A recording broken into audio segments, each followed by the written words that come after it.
Hello YouTube, this is Jesse from the Bloodthirsty Airsofters. I'm using a flip camera and I'm only allowed to do 10 minutes of talking, so this is going to be the first part of my review of the R6E m4a1 carbine. Okay, I'm going to go over the metal parts in the gun and I'm going to go over the plastic parts in the gun. Inner barrel metal, outer barrel metal,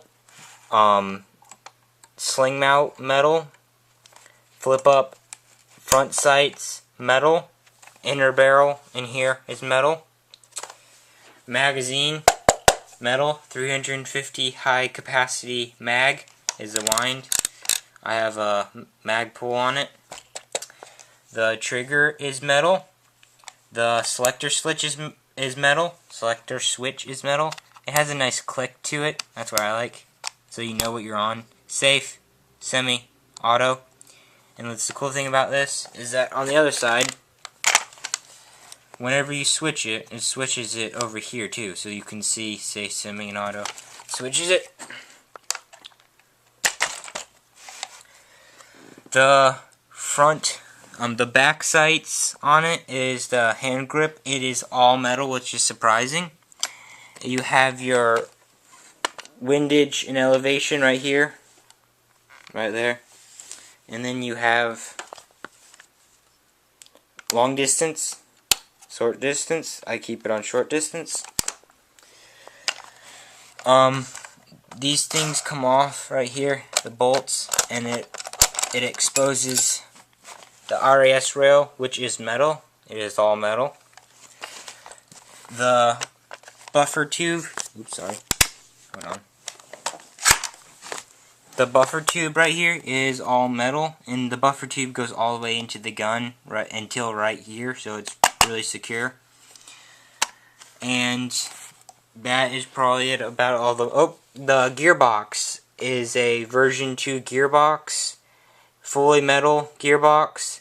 I think it has plastic bushings in it, but I've had my gun for 2 years. It's working fine, shooting the same velocity. It shoots 330 FPS with .20s, but on the box it says with .20s 390 to 310. That is wrong. Shoots way harder than that. Okay, on to the plastic parts of the gun. The flash hider is plastic. The front hand grip is plastic. This thing right here is plastic. The body, upper receiver and lower receiver is all plastic, but the internals are all high quality metal parts. The hop up in this is plastic, and I'll get to that in a second. Oh, I forgot, the selector switch is metal. I forgot that. The trigger guard is plastic. The M4, M16 style hand grip is plastic. It has the motor in there. High torque motor. The stock is plastic. This is a 5-position stock. And the charging handle is plastic. And on this one, what you do is to expose the hop up is that you pull this and this pops open, and there's your hop up. Down is hop up is not hop up. It is pretty good. If you get it zoned in, it is really accurate. I always use this on semi-automatic. Sometimes I even put a scope on it. Here is the mag release. This is not left-handed friendly because I got this as a beginner AEG, so since I'm right-handed, I didn't really care. This part right here is metal. So is the bolt that goes, the rod that goes all the way through it. The unjammer or gear resetter, I guess you could call it that. On the R6, this does work, but on the R6E, it does not work. See, not gonna work. Oop, I just pulled it down. Okay, the biggest thing on this gun is about the front handguard. Everybody says it's so hard to put the battery in it, and the battery that comes with it is an 8.4 1100 milliamp small type battery.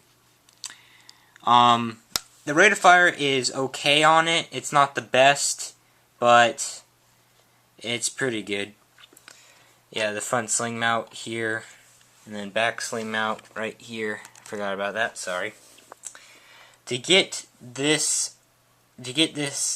battery in, you pull this back, and then you open it up, and then there's one half, and you open this up, and then you open that up.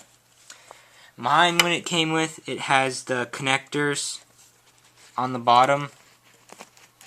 Yeah, the inner barrel is all metal. All right here is metal. This little lip thing is metal. You have to get this lined up perfectly. There's two little grooves in it that you have to get lined up against that.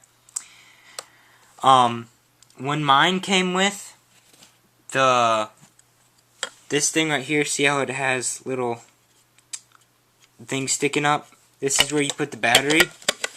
And the battery does not, it moves a little bit, but when it's in here, it doesn't move at all, which is nice, so you're not rattling around. When I got my gun, this was on the bottom right here, so getting the battery in there was impossible. Almost impossible, because when you have it in here, basically just slides everywhere. Yay! And it's a pain in the butt, because if you're trying to put it in, it slides everywhere, and it slides back and forth.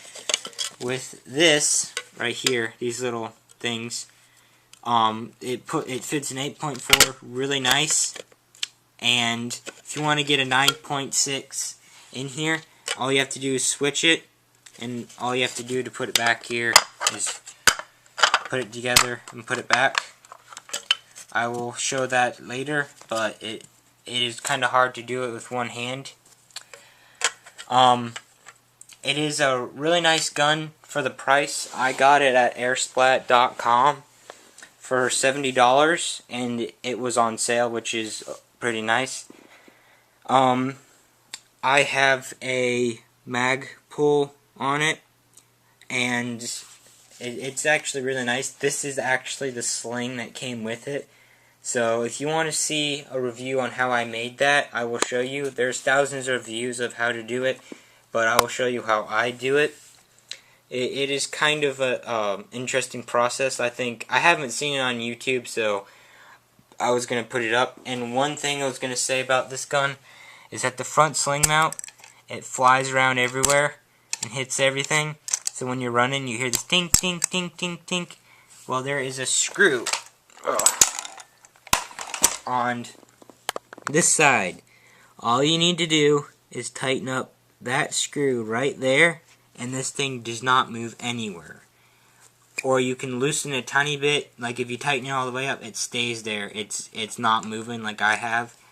And if you want it looser, you can loosen it and it goes wherever you want. It's good for the price. I use it on semi-automatic because it's just accurate like that. On fully auto, the rate of fire is okay, but it's not the best like my Scar. So I'm gonna use that as my fully automatic gun.